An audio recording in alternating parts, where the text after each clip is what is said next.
What's up guys, welcome back to the channel. Today we're back with another Sequoia video and we're doing some brakes. We got some Akebono brake pads. I know we recently just did brakes front and rear, but this time we're going with a brake upgrade, a big brake upgrade. And if you don't know, the 2002 Sequoias have smaller calipers than the 2004 and up. I don't know the proper numbers, like 13 SE was a smaller one and then 13 WE is a bigger one. So we're gonna upgrade to the bigger one. Super easy, you just need calipers and to cut the dust shield and everything should line up. But let's do the rears first. We're gonna take out the bottom one and then pull it up. All right, so I actually have to take out both these pins and then the calipers should slide out because not enough room to flip it up because of the hose. So cut them out and then slide it out. All right, you can just set it aside right there and then you can just pull your pads out. These are actually brand new, so I don't suspect any unusual wear. If I can get these out, let me get a flathead. All right, pads are out. See that my hardware is still new, so I'm gonna keep the original. And now we got the Akebono brake pads. Make sure you grease these things up because they do like to squeak, especially on this car. So grease them up as much as you can. You just gotta slide the new brake pads in, put everything back in. Make sure you grease this bolt right here, both of them, because they're basically guiding pins. As you can see, I greased the shit out of it. So make sure you keep it greased. Tying all the bolts down to your proper torque spec and you're good to go. And do the other side. We're going to show you how to do the fronts, and that's where we're going to upgrade the calipers to the bigger ones. Now we're starting on the front calipers. First, got to take off the wheel.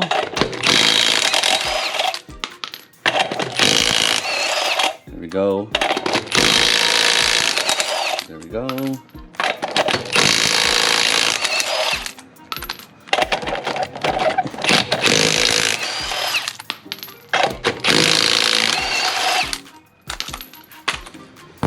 So now you gotta disassemble the brakes and take out the brake pads. Super easy, there's clips holding the pads together or holding the pins so they can't slide out. Just gotta pull them. Yours might look different, there's different styles, but essentially the same concept. There's stuff holding the pin. Pull that out. You can pull the pin out now.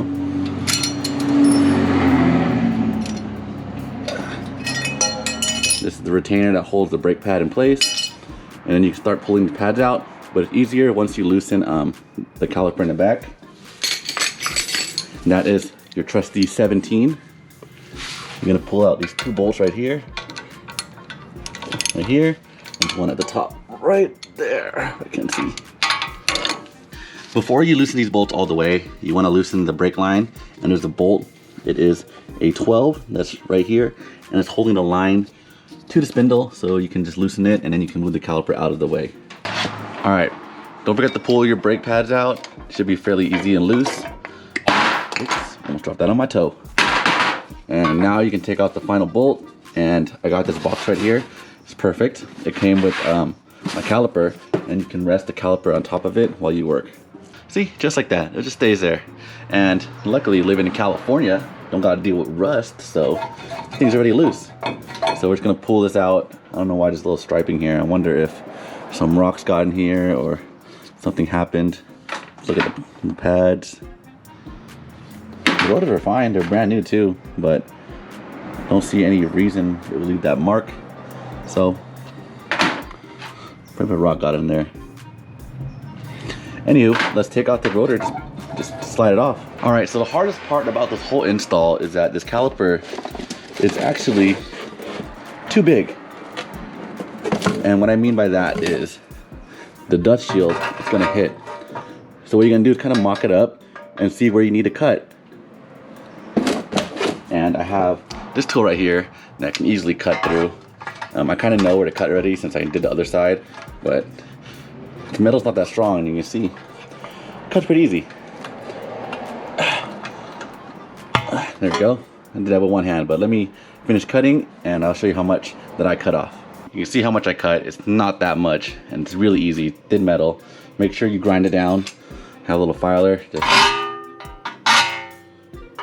unsharpen the edges. And then now we can put the rotor back on, and then we can put the caliper on. Slide your rotors back on. Pro tip, put some lug nuts here, because if you don't, the rotor's gonna kind of move around and you won't be able to line up the caliper properly, because the rotor is sitting slanted and stuff. So after you put these bolts on, now you can start lining these bolts up. Pretty easy. Caliper is in, bolts are tight. Now we've got to slide into brake pads. All right, so make sure you grease your pads. So got a packet of grease. You want to grease the back end of this, and then we can just slide them in. All right, got all the pins in. There's a retainer clip that slides into here, and then you push it back and you can slide the top pin in. And pretty much everything is done. You just gotta lock these pins in place. There's a little lock pin that goes at the end. So you just shove it in there.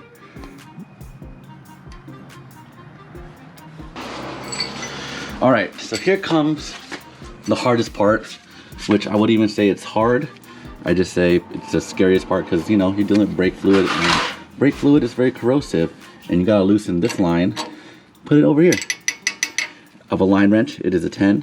Stick it over here and just start breaking it loose. All right, guys, I finished installing the big brake upgrade. Right now, I'm going for a test drive. I did bleed the brakes, and honestly, I can tell a difference. I don't know if it's because I got way better pads too. Akibonos, they're known to be really good, high quality, way better than Wagner. The only thing right now is I don't think I bled it that well, but I can feel the car stop better than it did before, so that's definitely a plus. So I'm driving around, pressing the brakes, braking the pads, and I'm gonna come back and see if there's any leaks. And if there's no leaks, then it's successful. I'm gonna go back and bleed it again, probably this weekend, but for now, let's just test it out. All right, guys, so I have been driving this car for a few days now. I bled the brakes, and honestly, it is a pretty good upgrade.